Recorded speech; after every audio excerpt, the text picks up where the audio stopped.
ఆంధ్రప్రదేశ్ విషయానికి వస్తే BJP AP రాష్ట్ర అధ్యక్షుడిగా పివిఎన్ మాధవ్ పేరు దాదాపు ఖరారైపోయింది.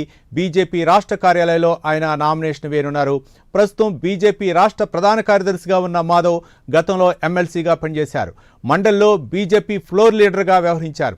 అధ్యక్ష పదవి కోసం పలువురు నేతలు పోటీ పడినా బీజేపీ అధిష్టానం మాత్రం మాధవ్ పేరు వైపే మొగ్గు చూపినట్లు సమాచారం. ఇక బీజేపీ అధ్యక్షుడు ఏపీ అధ్యక్షుడికి సంబంధించి మరింత సమాచారం మా కరెస్పాండెంట్ రాజ్ కుమార్ అందిస్తారు. రాజ్ కుమార్,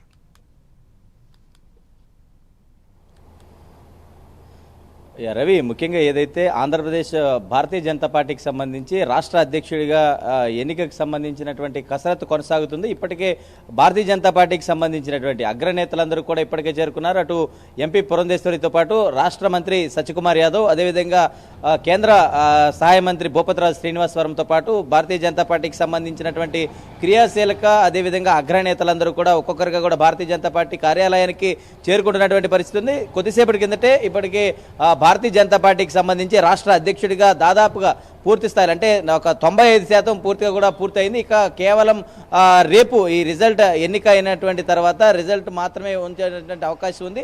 ఎందుకంటే ఇప్పటికే మాధవ్ పేరును దాదాపుగా కూడా ఖరారు చేసినటువంటి పరిస్థితి ఉంది. భారతీయ జనతా పార్టీ కేంద్ర నాయకులతోనూ అదేవిధంగా పార్టీకి అందించినటువంటి సేవలను దృష్టిలో ఉంచుకుని మాధవ్ పేరును దాదాపుగా కూడా ఖరారు చేసింది. ఎందుకంటే మాధవ్ గతంలో ఎమ్మెల్సీగా పనిచేసినటువంటి అనుభవం ఉంది. అదేవిధంగా పార్టీకి ఎంతగానో ముందుగా నుంచి కూడా కృషి చేసినటువంటి మాధవ్కు ఇస్తేనే సరైనటువంటి గౌరవం దక్కుతుంది. అదేవిధంగా ఏ విధంగా ఈ 5 సంవత్సరాలు కూడా భారతీయ జనతా పార్టీని అన్ని రకాలుగా కూడా ముందుకు తీసుకెళ్లాల్సినటువంటి శక్తి సామర్థ్యాలు, అదేవిధంగా ఆలోచనలు, కేడర్ను కలుపుకునేటువంటి విధానం, నాయకులతో సమన్వయం అన్ని చేసుకునేటువంటి విధానం అంతా కూడా మాధవ్కు ఉంది. కాబట్టి భారతీయ జనతా పార్టీ అగ్రనాయకత్వం మాధవ్ వైపే మొగ్గు చూపినటువంటి పరిస్థితి ఉంది. ముందుగానే అందరూ ఊహించినట్టుగా కూడా అందరూ ఎవరైతే కేంద్ర నాయకత్వంతో సంప్రదింపులు అనేక మంది నేతలు జరిపారు, ఏదైతే సుజనా చౌదరి కావచ్చు, అదేవిధంగా అదోని ఎమ్మెల్యే పార్థసారథి కావచ్చు, అదేవిధంగా పురంధేశ్వరిని కంటిన్యూ చేస్తారని ఒక ఆలోచన వచ్చింది. అదేవిధంగా మాజీ సీఎం కిరణ్ కుమార్ రెడ్డి కూడా ఒకవైపు చేశారు. అదేవిధంగా మరొక వైపు విష్ణువర్ధన్ రెడ్డి కూడా ప్రయత్నం చేశారు. ఇలా అనేక రకాలుగా కూడా చాలా మంది నేతలందరూ కూడా ప్రయత్నం చేసినప్పటికీ కూడా కేవలం రాష్ట్ర అధ్యక్ష పదవి మాధవ్కి ఇవ్వాలనేటువంటి ఒక నిర్ణయం కృతనిశ్చయంతో భారతీయ జనతా పార్టీ కేంద్ర నాయకత్వం దీనికి సంబంధించినటువంటి విషయంలో చాలా చొరవ చూపించింది. ఎందుకంటే పార్టీకి గతంలో కూడా ఎప్పటి నుంచి కూడా వాళ్ళు ఎంతకాలం పనిచేసి ఉన్నారు.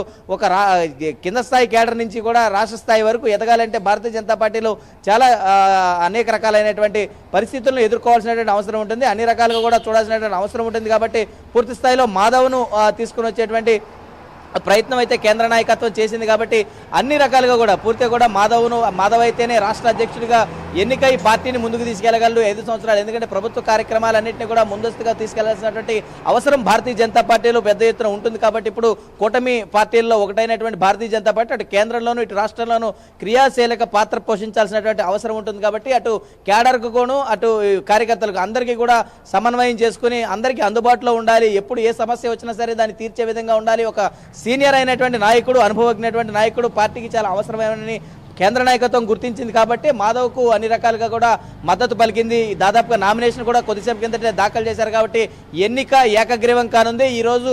మరి ఇంకా ఎవరో అయితే ప్రస్తుతానికైతే నామినేషన్ దాఖలు చేసినట్టుగా కూడా సమాచారం అయితే లేదు. పూర్తిగా మాధవ్ పేరును ఏకగ్రీవం చేసినట్లు కూడా తెలుస్తుంది. ఒకవేళ మాధవ్ కనుక ఏకగ్రీవం అయితే రేపు దీన్ని ప్రకటించేటువంటి అవకాశం కనపడుతుంది. కాబట్టి త్వరలోనే మాధవ్ బాధ్యతలు కూడా తీసుకునే అవకాశం అయితే కనపడుతుంది. Ravi, right, thank you Raj Kumar.